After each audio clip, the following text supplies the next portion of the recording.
ዛሬም አነጋጋሪ የሆነ ቪዲዮ ይዤ መጥቻለሁ። እስቲ እንከታተለው። ባለ ጊዜ ነኝ ተረኛ ነኝ ይላል። አሁን ተራው የኔ ነው። ከኔ ወላ ማንም የለም። ቀጥሎ ምንም ማንም የለም። መጨረሻ ላይ ነው የደረሰኝ ተራዬ። ከ155 ዓመት በኋላ የደረሰኝ ከትላንት ወደ በተራችሁ ጊዜ እነሱ እኔ ነኝ ባለ ተራ ብሎ ረግጦኛል። ባለ ጊዜ ነኝ። አዎ ባለ ጊዜ ነኝ። አቶ ጀዋር መሐመድ እርሶ ላይ ትችት አንስተውበት ነበር። እስር ቤት አለው፣ ባለ ጉዳዮችን ይደበድባል፣ ለተለያዩ መሳሪያዎች ያስፈራራል። ፌስቡክ ምሸጥነባ ፌስቡክ ነው። ቡና እንኳን ከምታፈላ ላይ አስነስቶ አስወልዷት ከዳ ሰው ጀዋር መሐመድ ለአገር ምንም ስላልጠቀመ ሰው ሁሉ እንደርሱ ይመስለዋል። እኔ 135 ዓመት ኖራለሁ። ያንተ ረጅም ጊዜ እኮ 50 ዓመት ነው። በሹፌርና በጋርድ ነው የሚሄዱት እና ባለ ጊዜ ነኝ ብያለሁ። ጠበቃ የለኝም። ያየዋቸው እኮ ከመጣም እነሱን አልፎ ዋጋውን ቀምሶ ሄዳል እያሉ አይደል? ያሁን እርሶ ለምን ትመጣብኛለህ? አንተ ያለ ጉዳይ ምን ትሰራለህ ከኔ ላይ? ይፉጋል ልጅ ጨዋሳል እጁ ስትይዘው እጅን ይነክሳል። ከኛ ከኦሮሞ ህዝብ ጋር አይደመም። እንደሰማችሁት ነው። ስታዩት ጅል አንፎ አይደለም፣ ጅል አይደለም። በጣም አስተውሎ ነው የሚናገረው። ይህ ሰው ትልቅ አጀንዳ ያለው መልእክት እያስተላለፈ ያለ እንደ መንገድ ጠራጊ ነብይ ብየዋለሁ። ተደጋጋሚ ቪዲዮቹ ሚትችቶቹ ትልቅ አጀንዳ ከሸክም እንዳለበት ያስታውቃል። ይህ ሰው እንደ ቀላል ነገር የሚታይ ሰው አይደለም። ገጸ ባህሪው ቆዳው ሲታይ በጣም ሞኝ ገር ምንም የማያውቅ ነው የሚመስለው። ነገር ግን አጀንዳ የተሸከመ ሰው ነው። እንደዚህ አይነት ሰዎች እንግዲህ ሚዲያውን ካምፔኑን ተቆጣጥረውት ነው ያለው።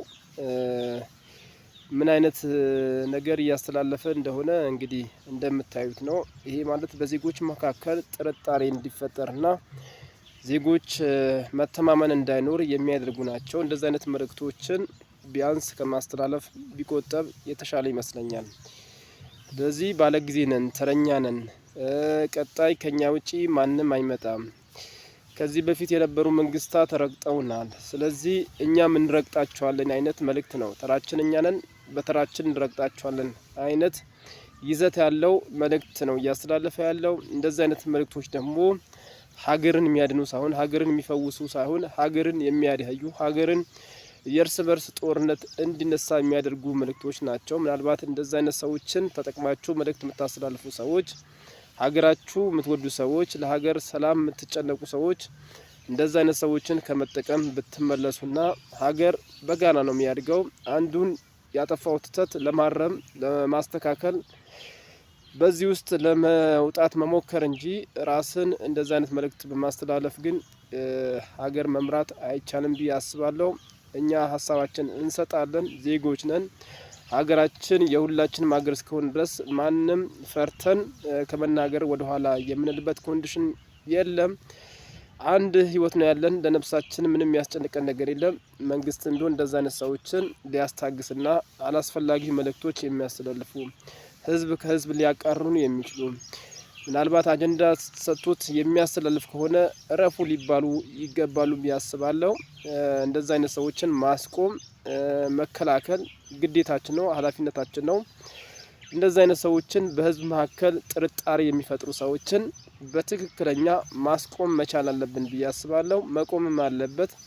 ህዝብ እንደ ህዝብ ነው እድገት ሊኖር የሚችለው። እዚህ ጋር አንዱ ተረኛ አይደለም።